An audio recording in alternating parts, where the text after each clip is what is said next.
Okay, so I want to take a look at these diverter assemblies here. Normally, a spa is going to have more than one. In this case, I have a triad. So it's only one main diverter assembly, and really the only responsibility this has is for this side. So if I turn it all the way this way with the pump on, the water direction is in this side, the pressure. If I turn it this way, it's in that side. But we sell Easy Spot Parts essentially sells lots of these. There are several things that can happen and require somebody that to need to replace this. Now, in a lot of cases, this handle is separate from the cap. So what you have here is like a cap and then a handle. Now, on this spa and on newer spas, usually that's all one piece. So in this case, this is all going to be one piece. And we want to kind of, it's a little easier with two hands, but we want to kind of lift up on it. There we go. I almost got it. There we go. So I had to put my phone down, lift up while I kind of twisted it off. And you can see it's all just one piece. It looks like two, but it's not. It's one piece. In a lot of cases, that's going to be two pieces depending on the year model. So here's what happens a lot of times. These can strip out. Now the star version, you know, this is kind of shaped like a star. That's a little bit better. Fits on that square in almost any, you know, direction there. When it's not a star, when it's just a square, the square itself often strips out. Now this is wide and wet and slippery, so often that's hard to turn. In a lot of cases, you're gonna need a wrench to turn it, okay? I already loosened it, so we won't need to do that. So here's what we're gonna find. Here's the cap that holds the actual valve. This is the valve. It can be white, black, big, small. But this is the cap that holds the valve in place. Now there's an O-ring right here. And if you look over here, you can kind of see some residue for where this O-ring is starting to degrade a little bit. So that's kind of the first thing that can happen, is this O-ring can start degrading, and then a little bit of leakage is coming through here. So then we'll see water kind of leaking through there. So that's one of the first things that can happen. When we sell these through like Easy Spot Parts, we usually sell the entire assembly. Why? The entire assembly comes with this here, which, you know, is plumbed to actual flexible plumbing. And it comes with this and this, this, and this. That's the reason it makes sense in most cases to buy the complete unit. More than likely, the customer is not going to need this. They're not going to need anything that's part of the actual assembly. In some cases they do because it's leaking, but that's not real common, right?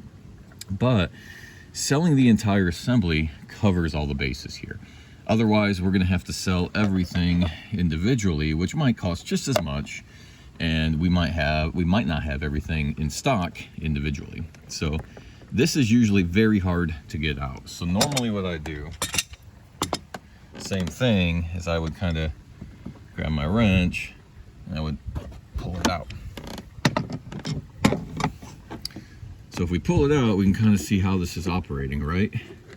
So if we look in the plumbing in there, we got directions, different directions for the plumbing, for the water, for the direction that our water pressure is going. So imagine we're turning this, and that's directing the water to different locations. Stop it here, turn it here, it's going that way, turn it here, it's going that way. Got O-ring here as well, and this can sometimes go bad. If it does, imagine this is in here, right? So push this back in, imagine that O-ring's bad, well then you have leakage coming through here. So then you have water coming up through here. When these are changed out, they always need to be changed out with the water. It's better to do it with the power off, but certainly with the jet pumps off. If the jet pump was on, what would happen? I don't know that I want to show you guys, but it would, water would start shooting everywhere, okay? So it is very important to make sure that our pumps are not on. Circ pump can be on.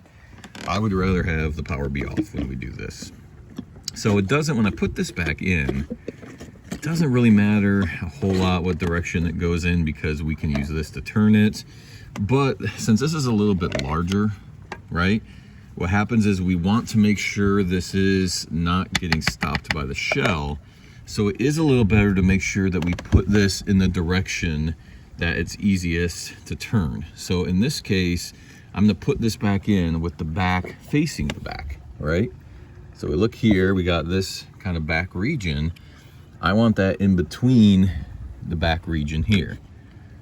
So I'm gonna put that back in that way. So if you kind of look too how it lines up, it's gonna line up with that square pretty much in the middle if I do that. So I'm gonna push that back in as far as it will go down. Make sure my O-ring is good. Twist this back on. By hand, don't worry about using a wrench in this case. Hand is tight enough as long as you can get it nice and tight by hand. And then when we put this back on, we want to make sure that we can turn it all the way. So if I go here, well, see, I'm kind of hitting that shell as I turn it that way. So I want to make sure that when I put it back on, I can go cleanly in both directions. Like that, stop there, stop there. That's about perfect. So now we'll go to the middle. We'll turn our jet on, see what happens.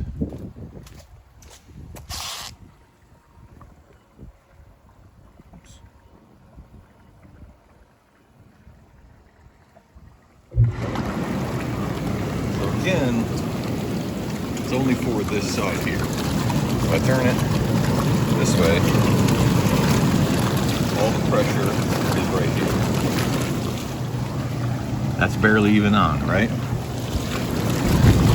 Turn it this way,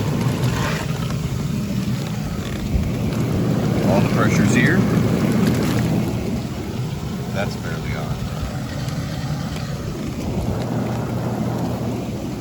Turn it to the middle, right in the middle.